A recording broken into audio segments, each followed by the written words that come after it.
Hi everyone, and welcome back to my channel. Today I'm going to be talking a little bit about paper piecing, and if you don't know what that is, just stay tuned because I'm going to be showing you a couple cards that I made and also sharing a couple of paper piecing techniques with you. So let's head on over to the craft table and let me show you. So today I'm going to show you some cards that I made, and I'm going to talk to you about some paper piecing techniques.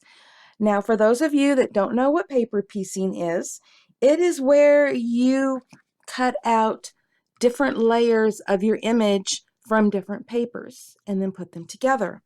And that can be done by stamping your image several times on different papers and then cutting out the parts that you need, which is what I did on this one. Let me see if I can get it close here to show you. I've got different layers here, and they were each cut out on different papers and put together. And another way to do it is with dies, and that's how these were done. And so the die comes with the different pieces that you're going to need, and you just cut them out on different papers. So here I cut this out on an adhesive velvet, and this was on a glitter paper. And then I just switched the pieces actually on this one. I could have cut them all out of different things, but I wanted to have them match on this particular card. And on this one, I cut her dress out of, polka dot cardstock and then a solid cardstock. And this die comes with, the set comes with the die for the hair and the body. So all of these pieces are all cut out of different pieces of cardstock or papers or velvet to create the look that you're going for. And it's just a fun way of doing it instead of just stamping your image the way it is and coloring it. However, you can still do that. So one of the techniques I was going to show you is this one here. I used the die set, and all of this was die cut out of white cardstock. And then I just used my Spectrum Noir markers to color all of the different pieces. I even added some shoes down here using a black gel pen. But that is another way if you don't have, a lot of patterned papers, or you would rather just use, markers or colored pencils or whatever you want to use. So you have a lot of choices. But what I really like about this die set, I like the die set because I don't have to fussy cut out all of those pieces. I don't have to use a lot of ink restamping everything because it's just all right here and I can die cut it out and it's ready to go. So this die set is from InLoveArts, and I'll put a link below in the description box where you can find it. And I don't remember the name of it right offhand, but I'll put it right up here on the screen where you can see it. So it's really nice because it gives your images a little dimension. In fact, I'm going to show you here in a little bit how to give it even more dimension when paper piecing. But it's just a really fun technique, and it really looks beautiful. Look at this card. I just love the way that that turned out. And this one, they are just awesome. And I use that die set, obviously you can tell, on both of these cards. So I'm going to be back in a minute. We're going to do some die cutting, and I'm going to show you a fun technique. Okay, I've got all my little pieces of papers and cardstock laying out here with all of the dies laying on them ready to go. And if my plate wasn't warped, things wouldn't move. But they are just moving all over the place. Okay, let's get this in there. And get it all cut out. I really do need to start using some plates that are in better condition instead of these warped, horribly looking ones. But here we go. Let's see if everything stayed in place. Woo, it did. That was a close one, but it stayed in place, so we're good. Let's see if I got the hair too. Oh, I did. Okay, looks like everything stayed, and it all cut out beautifully. Look at that. I mean, it just falls right out, even with this thicker glitter cardstock. So everything just cuts out absolutely beautifully. I'll have to use my little pokey tool to get the hair out of there and to get the body out. But now we have all the pieces to get started. And actually, not true. I want to cut out one other piece. So hold on one second here. I just now decided that I want to cut out another one of the dresses.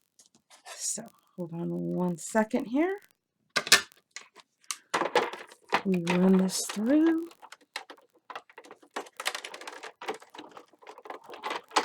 Okay, now I'm ready to move on to the next step and show you some really cool techniques. Okay, now that I got my cuddle bug put away, we're going to pop this right out. And now we have the body. And we are going to have the hair.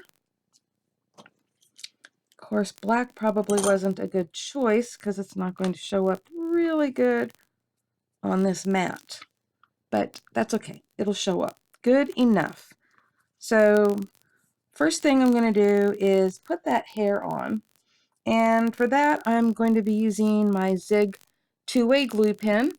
You can use whatever you like, you know, whatever works for you. But I'm just going to put some of this on the hair and position it. And that's the fun part, you know, with this. You can position it any way you want. And I can not see where the hair is going because of the mat. So give me a second here. Okay. Close enough. You have to get it just right around the head, you know, and it's a little bit difficult to do that when my background is black. So that was bad of me to do that. Okay, but there we go. I have her hair on.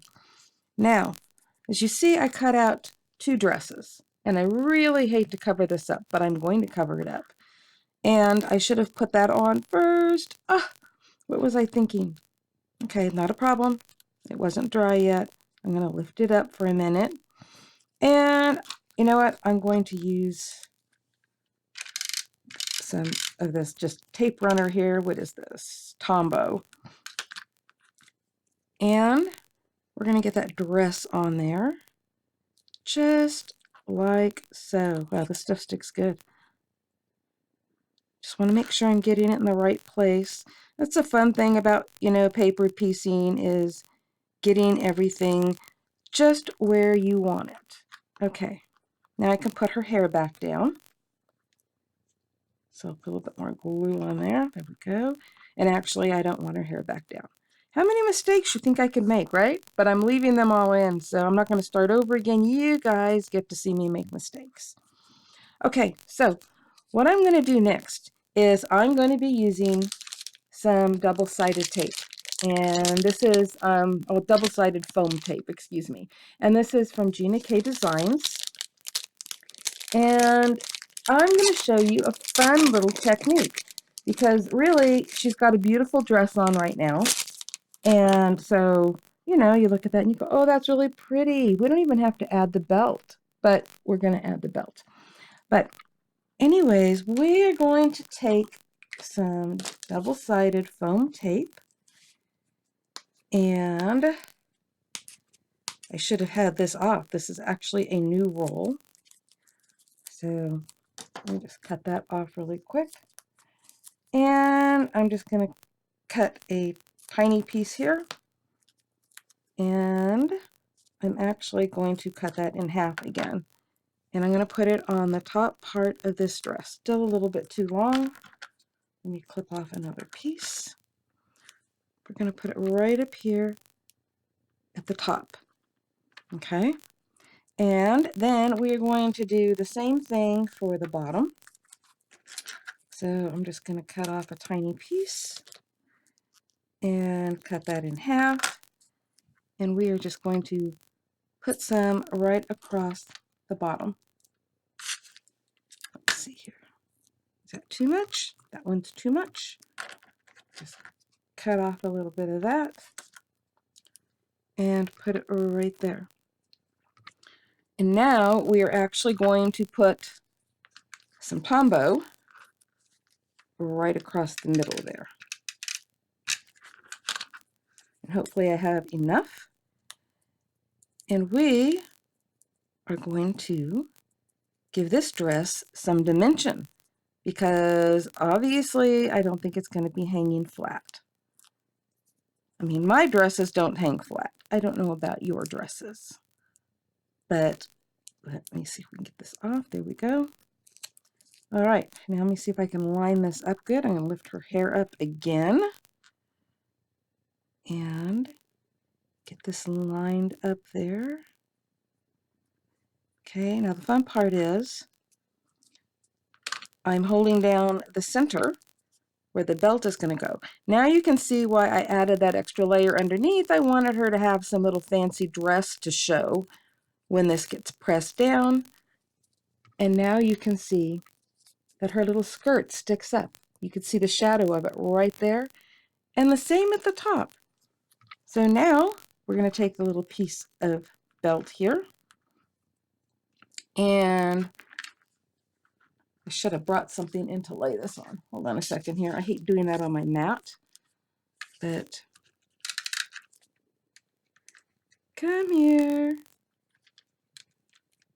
Usually I don't use Tombow for these little tiny things. Okay, so now we're going to take her belt and we're going to put that on her dress. And now we can put her hair back down. And actually her hair can go down a little bit there. Okay.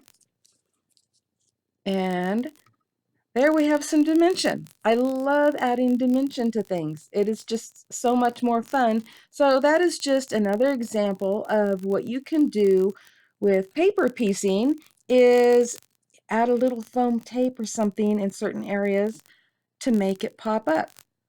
So really cool. And then I just used on that one, wherever she went, I used just a little bit of black pen. You can use a black marker, a black jelly roll pen, and I just added some little shoes to her. If you wanted to add shoes or whatever, you can even add a little gem to her wrist for a bracelet. So there you go. Another possibility or another technique with paper piecing.